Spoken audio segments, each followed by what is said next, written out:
Friends, myself Subrata Mukherjee and today I will discuss a problem on holding company. From the following balance sheets and information given below, prepare a consolidated balance sheet as on 31st March 2019. On the liability side, we have the holding company and the subsidiary company H Limited and S Limited. Share capital 1,50,000 and 30,000. Profit and loss account 60,000, 18,000. Reserve 15,000, 9,000. Creditors 30,000 and 18,000.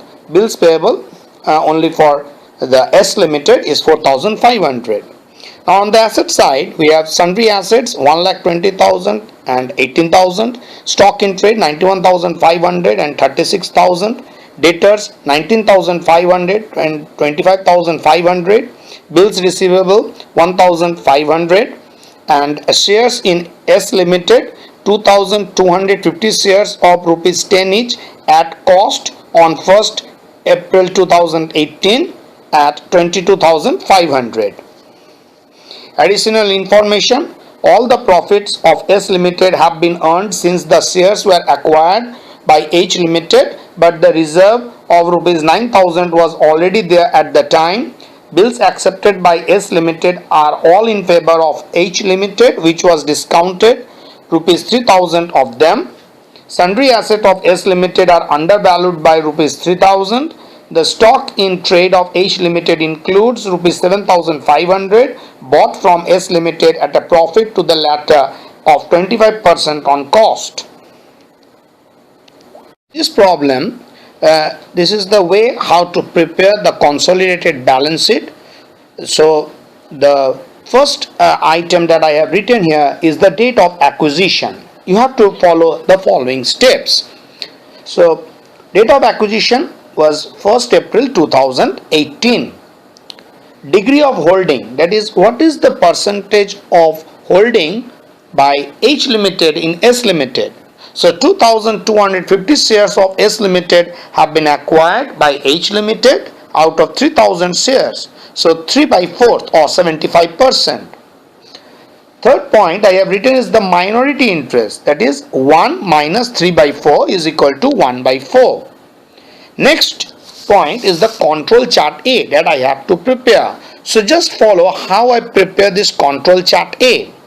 So I have made three division, that is the total H Limited and S Limited. So share of H Limited is 3 by 4 and share of S Limited is 1 by 4. So the first part of this control chart A is the capital profit. Now capital profit constitutes three portions or three items. Number one is your pre-acquisition profit. Pre-acquisition profit. So there is of S Limited, that is of subsidiary limited. Now here the pre-acquisition profit is nil. It is given in the question that the entire profit of S Limited have been made after the date of acquisition. Next is the pre-acquisition reserve.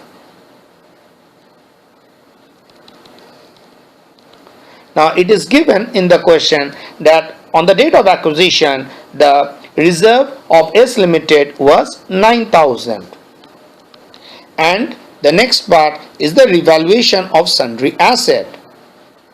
Revaluation of sundry asset. So this is 3,000. So total of capital profit is 12,000.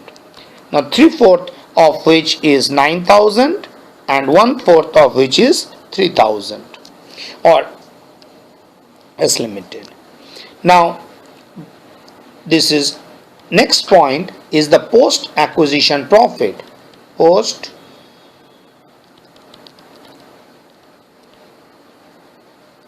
now this amount is 18,000. So this is given in your balance sheet. So 3/4 of this is 13,500 and 1/4 is 4,500. Next is post acquisition reserve.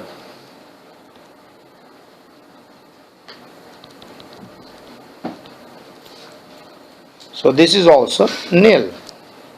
And D is capital. So what is the capital of S? this is 30,000. Now 3/4 of which is 22,500 and 1/4 is 7,500. So minority interest,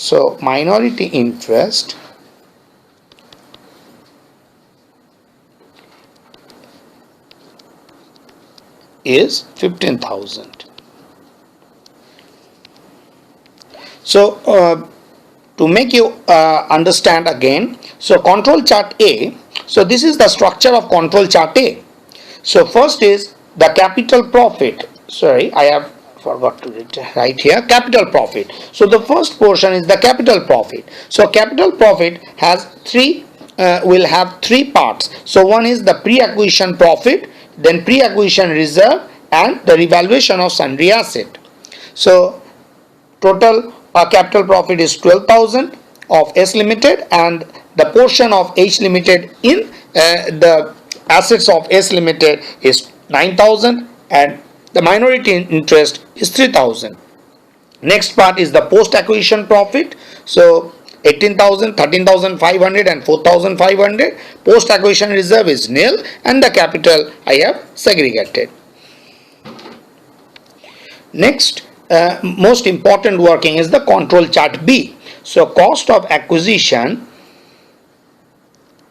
is given in the balance sheet, which is given as 22,500 less face value of share is 22,500. So this I have taken from the portion of capital, and the capital profit, share in capital profit is 9,000. So where from I have taken it? From control chart A. So this 9,000 will be deducted from the cost of investment. So this is given in the asset side of your H Limited. So this is 31,500, and since the balance is negative, so I will write here as capital reserve is 9,000. Next is the consolidated reserve. So balance of H Limited is given as rupees 15,000. Add post acquisition reserve. So this is nil. So your consolidated reserve will be 15,000. Next is your consolidated PL.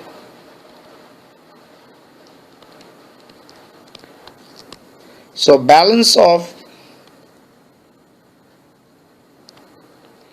H Limited as per balance sheet. So this is given at rupees 60,000.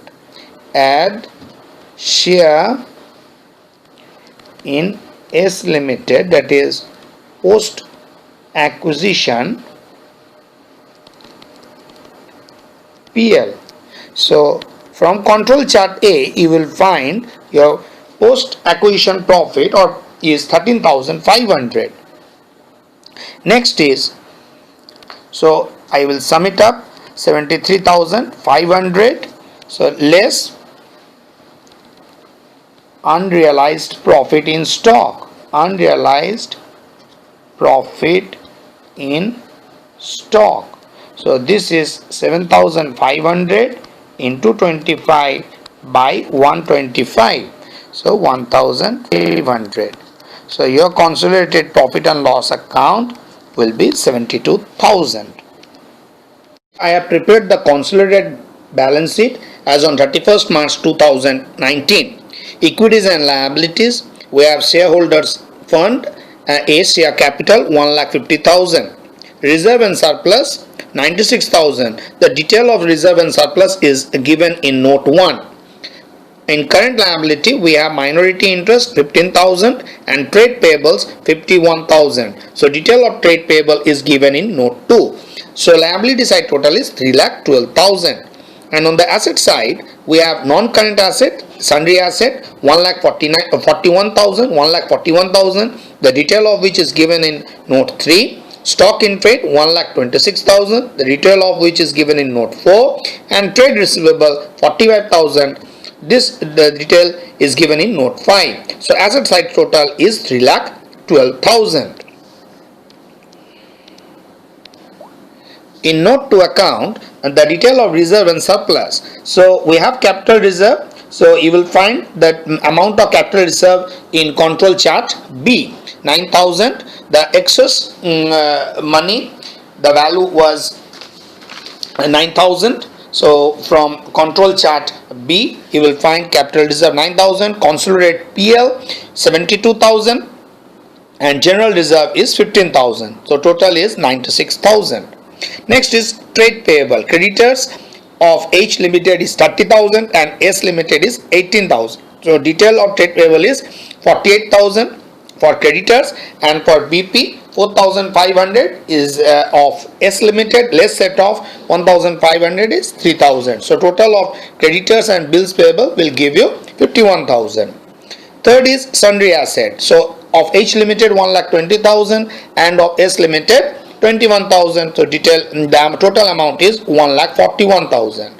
And in stock in trade of H Limited 91,500, S Limited 36,000, and less unrealized profit 1,500. So this is the stock in trade is 1,26,000. Regarding debtors of H Limited 19,500, of S Limited 25,500. So this is 45,000, and bills receivable amount is nil.